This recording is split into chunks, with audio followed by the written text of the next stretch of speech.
Okay, this is for my uh, Amazing Mold Putty and Amazing Casting Resin blog post. So I'm really excited. I love this stuff, and I wanted to do something, my first project, to be something that meant something to me, and to show you guys how this stuff is so wonderful and can be used for so many different things. And this is what I wanted to start off because this means a lot to me. My daughter made this in, my gosh, I don't even know, maybe 8th grade, 9th grade.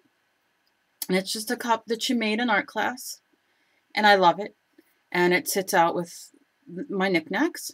And as you can see, as I put close up, it has different colors, you know, dots in it, and it has different layers. So what I did was I made the cast with the casting resin, and I wish I would have done it on camera, and the next one I will, because it's that quick. But this is what I made. And after I push this in,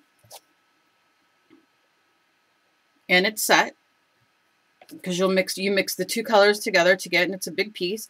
I added this other piece to make the ridge, because it wasn't, I mean, you can add on after. This is how great this stuff is. So this is what my mold was.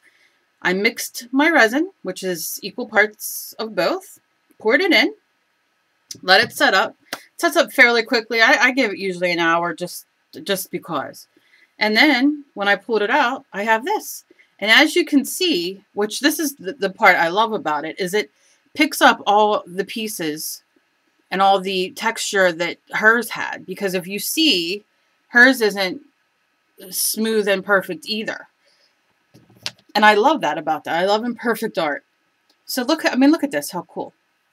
So then what I want to do is I want to make this a necklace piece. So I cast it. You know, I mix my two pieces together, you roll it in a ball, push this in, let it sit there for about, I don't know, 15, 20 minutes, took it out, got this, put another piece on so the resin sits, mixed the resin, equal parts, put it in, left it sit. It comes out like, ugh, fantastic. Like chocolate out of a mold, so easily. And this is what I got from it. And I'm very happy with that. So what I'm going to do real quick is I'm going to paint it to resemble this. So I have my first color. And as you can see on the cup, we'll keep the cup right there until I have to move it. As you can see on the cup, it's the green. So I have here Gecko, one of my favorite colors. And I'm going to give it a quick mix. And I'm just going to use my paper here as a palette.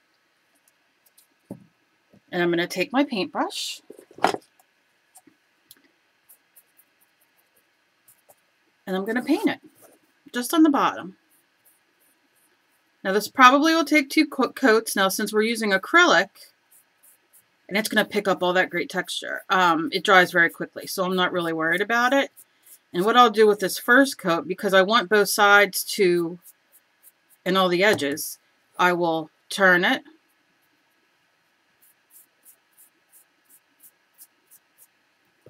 And you can see on the back it's smooth. So I just want this to be the green. And then we'll see after. Because I want it to look complete. Make sure you get all the sides. And I'm just going to turn it over and leave it dry for a minute. Let me show you while that dries just for a second before I put the second coat on. Some other molds that I've made that I love. I've made a goddess mold.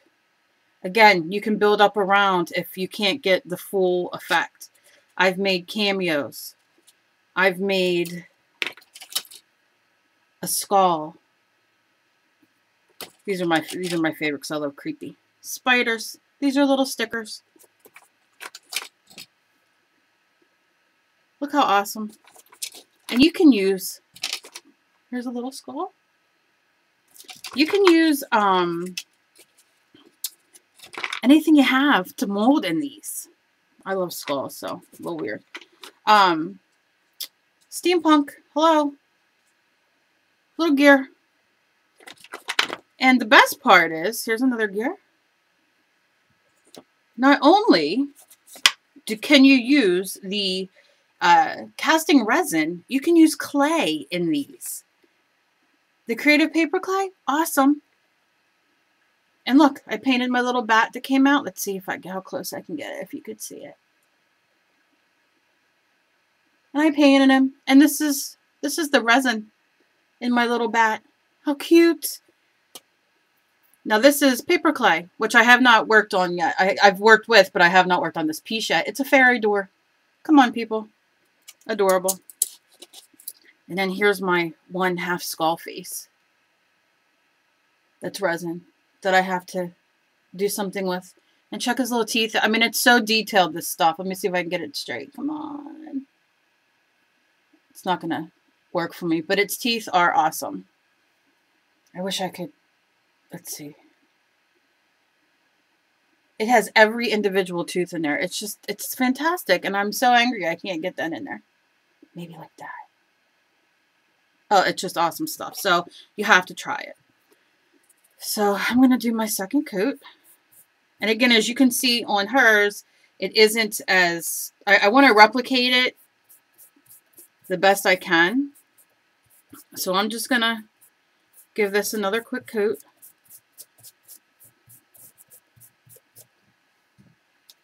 And I think that's good. I'm not going to put any more on there. I like the look that you can still see underneath. And like I said, I got that everywhere. So now the next thing is, as you can see on here, it's a light blue. So got a little bit of light blue. I'm going to get a smaller brush and just tap it in. I'm going to wipe some of that off, and I'm just going to paint.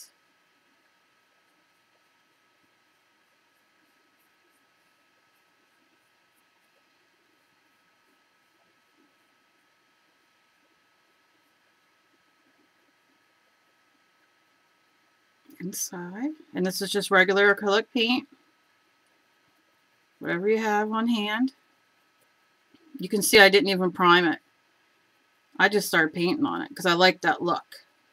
You can prime it if you want to get a deeper look, but I want the look that my daughter made on her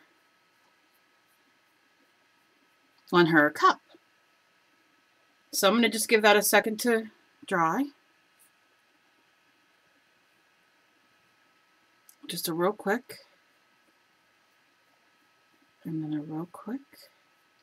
Touch-ups, you can wipe off, or at the end I'll go back with a finer brush. I'm not really concerned.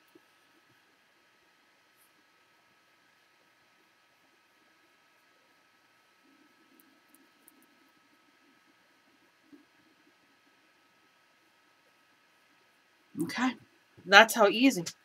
Now I'm going to rinse my brush. And as you can see here, it's like a magenta.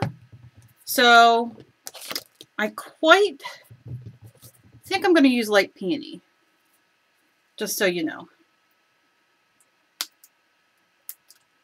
This is very exciting to me. The only thing I'm going to change about this, and it's just because I like bling and glitter, and you'll see when I get to that point. But again, just a little bit on my paper. I use this for a palette because then what I'll do is I'll smear everything at the end and I use it as mixed media background, which has nothing to do with this. But I don't mind using the paper for a palette. So I'm just going to turn it this way and start underneath where I could see some of the blue came through.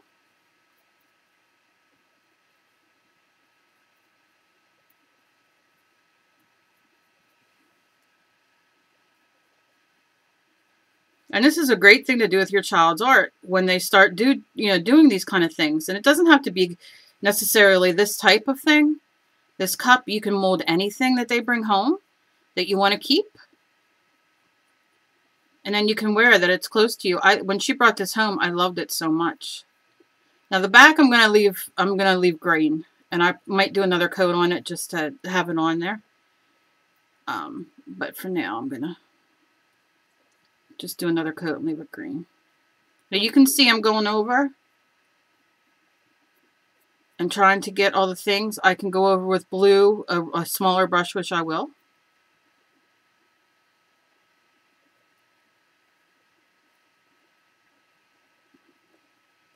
Okay. Now, you can see this is what I do. So I clean my brushes. Now, as you can see in here, she has some, it's like a red, a little yellow, a little dark green. So what I will do is first rinse my brush, and I'm going to take just a little bit of green, the same green I used. Excuse my hand. And I can see where the blue kind of bled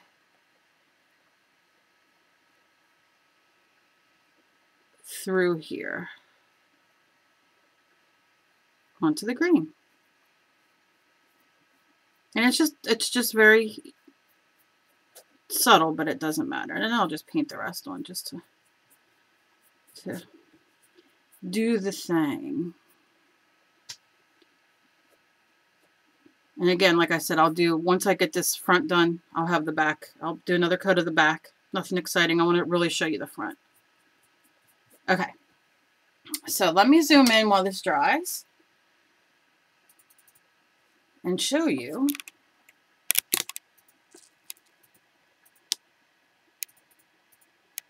how that's looking so far. Okay.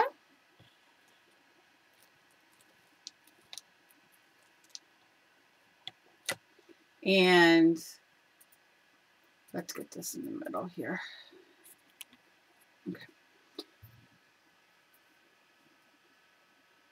Now what I could have done, and I wanted it to be a little bit brighter, what I could have done is mix a little glazing medium in here to make this a little bit more transparent, but I kind of like it like this.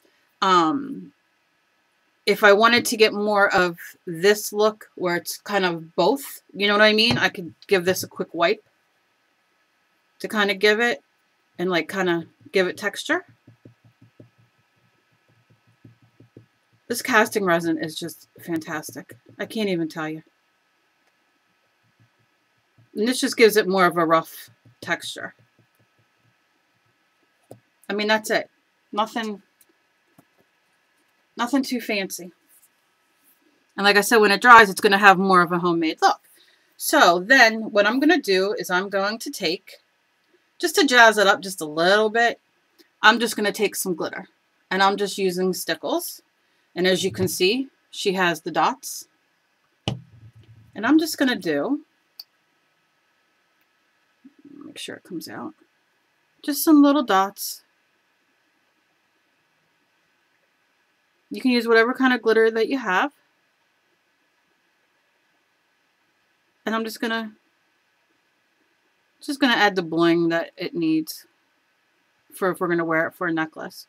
And it's still gonna represent the same colors. I'm not worrying where I put it.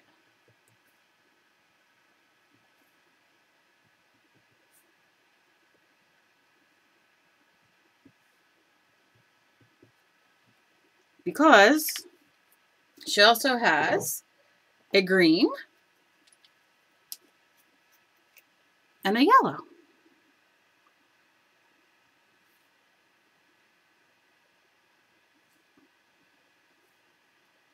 I love when my kids bring art home.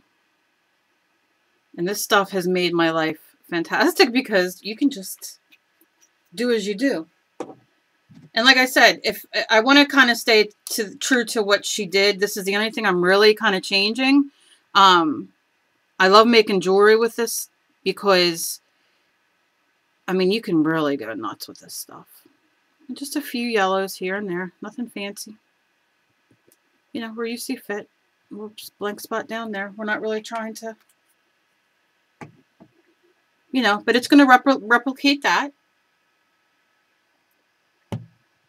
And we're going to leave that dry. When we are done with this, we are going to use Sakura clear lacquer, and I'm going to coat it, and I'm going to put my jewelry piece on it, and then I will take a picture and show you how it came out. So this is my project. Like I said, any questions, just let me know. This is a fantastic way, and I will take a final picture and put it on the blog post. But this is such a fun way to replicate your children's art and to, you know, be able to wear it close to you. So thank you, and I will see you next month.